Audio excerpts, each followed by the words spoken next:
اگر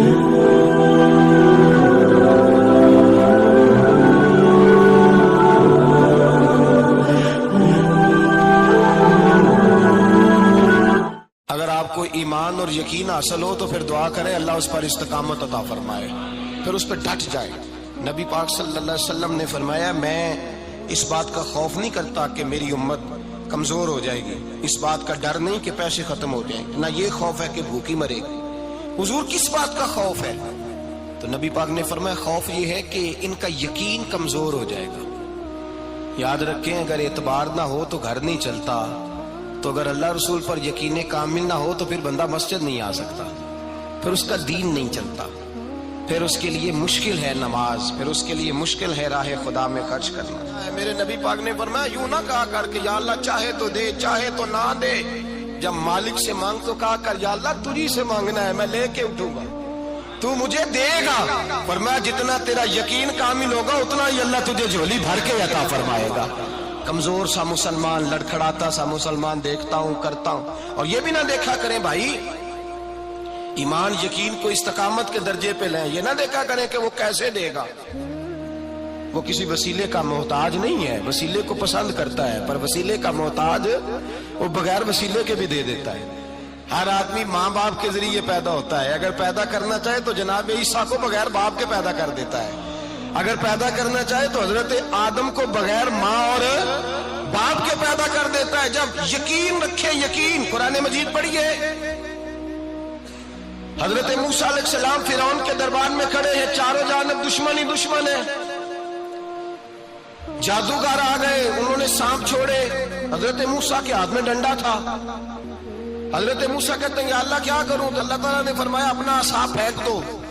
کہنا چاہیے تھا نا کہ یا اللہ ایک ہی تو شے ہے، اتنے سانپ ہے، بچانے کے لیے ڈنڈا ہے وہ پھینک دوں؟ ڈنڈا پھینکا جاتا ہے، سانپ کو دیکھ کر کے قابو کیا جاتا ہے۔ یہ میرا اور آپ کا ذوق ہے نا، لیکن انبیاء کرام کا انداز ملاحظہ کیجئے میرے عزیزو۔ اللہ فرماتے ہیں ڈنڈا، اے موسیٰ ڈال دے اپنا عصا، پہلے نہیں فرمایا کہ سانپ بن جائے گا، فرمایا بس تو ڈال دے۔ میں اور آپ ہوتے ہیں تو سام سامنے ہے، ڈنڈا ہاتھ میں ہے، ہم کہیں گے عجیب بات ہے، یہی تو دفاع کی چیز ہے، اسی کو ڈال دوں تو بچوں گا کیسے؟ کہا ڈال دو، تو حضرت موسیٰ نے ڈال دیا، کہا میرے رب کا حکم ہے تو میرے لیے بہتر ہی ہوگا۔ اللہ فرماتے ہیں جب موسیٰ نے ڈالا تو میں نے اس ڈنڈے کو، اس عصا کو اژدہا بنا دیا۔ اب کبھی عصا بھی اژدہا بنے، کبھی چھڑی بھی بہت بڑا اژدہا بنی ہے، لیکن قرآن کہتا ہے جناب موسیٰ نے ڈالا تو اللہ نے اژدہا، بلکہ اس سے پیچھے چلیے، عورتیں کمزور یقین کی ہوتی ہیں نا، جناب موسیٰ پیدا ہوئے تو اللہ فرماتے ہیں میں نے موسیٰ کی ماں کے دل میں بات ڈالی، ماں کے دل میں صندوق میں ڈال کے تو اس کو دریا میں بہا دے۔ اور بھائی صندوق میں کہہ سکتے ہیں نا آکسیجن کیسے جائے گی، اور دریا میں بچے بچنے کے لیے ڈالے جاتے ہیں کہ ڈوبنے کے لیے ڈالے جاتے ہیں؟ ماں کے دل میں یقین کمزور نہیں تھا ماں کا۔ انبیاء کے ماں باپ موحد ہوتے ہیں، دین کو ماننے والے، ماں کے دل میں اللہ نے بات، اللہ قرآن میں کہتے میں نے وحی کی، میں نے القاء کیا، میں نے بات ڈالی۔ حضرت موسیٰ کی ماں کہتی ہے میں نے ڈال کے نا سمندر میں بیٹا، میں نے سمندر میں بیٹا ڈال کے صندوق میں بند کر کے رب کے حوالے کیا۔ آپ فرماتے ہیں میرے مالک کا بھروسہ کیا تو پھر میرے مالک کا کام دیکھو، کمال دیکھو، میں نے دریا میں ڈالا، اللہ نے فرعون کے گھر میں میرے بیٹے کی پرورش کرا دی۔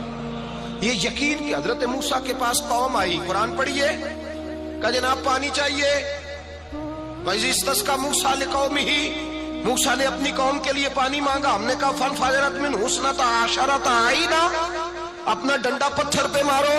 عقل والا آدمی ہوتا تو اڑ جاتا، کہتا یا اللہ پتھروں سے بھی کبھی پانی نکلا ہے؟ اضرب بعصاک الحجر، مارو پتھر پہ ڈنڈا۔ اللہ کے نبی نے منٹ نہیں لگایا، ٹھا کر کے ڈنڈا لگایا، فَانْفَجَرَتْ مِنْهُ اثْنَتَا عَشَرَةَ عَيْنًا۔ اللہ فرماتے ہیں جناب موسیٰ نے ایک عصا مارا، میں نے 12 چشمے جاری کر دیے۔ تو لے تو اللہ کرتا ہے، اللہ کہتا ہے پڑھ نماز روزی دوں گا، کہتا ہے سوچتا ہوں۔ اللہ فرماتا ہے آجا مسجد میں تیرا ہو جاؤں گا، کہتا ہے دیکھتا ہوں۔ رب فرماتا ہے تو میرے محبوب کی غلامی کر، میں تجھے محبوب بنا لوں گا۔ تو کہتا ہے تھوڑا بڑا ہو کے داڑھی رکھنی ہے، ابھی سیانا ہو کے، میں ذرا سرٹیفکیٹ لے لو اسرائیل سے کہ کتنے سالوں کے بعد آئے گی، پھر شروع کروں گا۔ پروگرام بنا رہا ہے، ابھی تو ارادے میں ہے۔ اللہ کے پیغمبر کا ڈنڈا، اور اس سے زیادہ آگے بات ہو گئی، پیچھے فوج لگی ہوئی ہے فرعون کی، مجمع ہے، ہزاروں لاکھوں کا لشکر لے کے، تلواریں نیزے، فرعون پیچھے، آگے دریا آ گیا۔ حضرت موسیٰ علیہ السلام کھڑے ہیں، اب کدھر جائیں؟ اللہ پاک نے فرمایا مارو ڈنڈا۔ کہاں؟ پانی پہ ڈنڈا مارو۔ اب حضرت موسیٰ علیہ السلام پانی پہ ڈنڈا مارے تو پانی ابھرے گا، اس سے زیادہ کیا ہوگا؟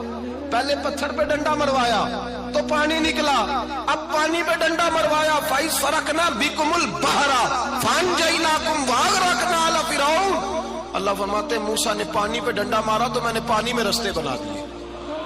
ایک جگہ ڈنڈا مارا تو پانی نکل آیا، دوسری جگہ عصا مارا تو پانی خشک ہو گیا، 12 چشمے بن گئے، 12 رستے بن گئے دریا میں سے۔ حضرت موسیٰ علیہ السلام گزر گئے اور اللہ فرماتے ہیں فرعون بھی آیا تو اسے میں نے غرق کر دیا، اور وہ کھڑا دیکھتا ہی رہ گیا کہ بنا کیا ہے۔ جب یقین کامل نصیب ہوتا ہے، اعتماد کی دولت اللہ دیتا ہے، جب انسان کو یہ انشراح صدر ہو جاتا ہے کہ میری نجات خدا کے حکم میں ہے اور رسول اللہ کے قدموں میں ہے، جب اسے یہ انشراح حاصل ہوتا ہے تو پھر نماز کا لطف آتا ہے۔ غور کیجئے کیا جملہ کہہ دیا میں نے، پھر اسے نماز کا پھر اسے نماز بوجھ نہیں بلکہ نماز نہ پڑھے تو اس پر بوجھ ہوتا ہے، پھر قرآن مجید اس کی روح کا ساتھی ہو جاتا ہے، پھر عبادات، تقوی، پرہیزگاری، پھر وہ ایک سنت کے چھوٹنے پر پریشان رہتا ہے جب یقین کی دولت نصیب ہوتی ہے۔ قرآن مجید فرقان حمید نے کہا ایمان لاؤ تو پھر ایمان پہ ڈٹ جاؤ، مسلمان بنو تو پھر اسلام پر۔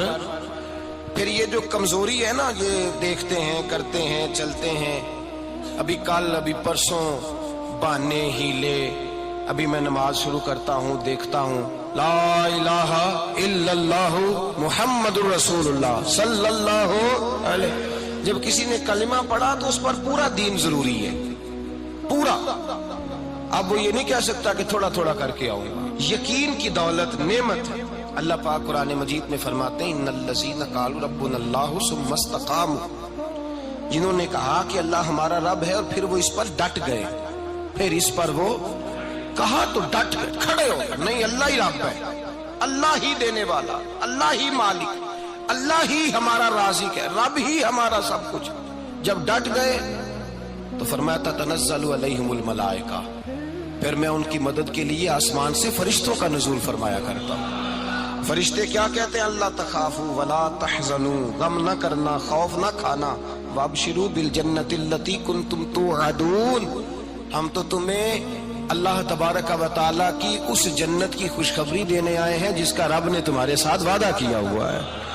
پھر فرشتوں کا نزول ہوتا ہے، لیکن شرط کیا ہے کہ ایمان لائے، اور پھر ایمان پر پھر یہ نہ سوچے کہ وہ کس طرح دے گا، وہ کیسے عطا کرے گا، وہ میری مدد کس طرح کرے گا، نظام کیسے چلے، ڈٹ جائے، کہے میرے اللہ کا حکم ہے تو میں نے حلال ہی کھانا ہے، میرے رب کا حکم ہے تو میں نے تھوڑے پہ گزارا کرنا ہے، میرے مالک کا حکم ہے تو میں نے اپنی جیب دیکھنی ہے، دوسرے کی نہیں دیکھنی، میرے رب کا حکم ہے تو میں نے اس کی اطاعت میں رہنا۔ جب ڈٹ جائے گا اللہ کے احکامات پر، جب ڈٹ جائے گا تو اللہ فرماتا ہے پھر میں تیری مدد کے لیے فرشتوں کا نزول کروں گا۔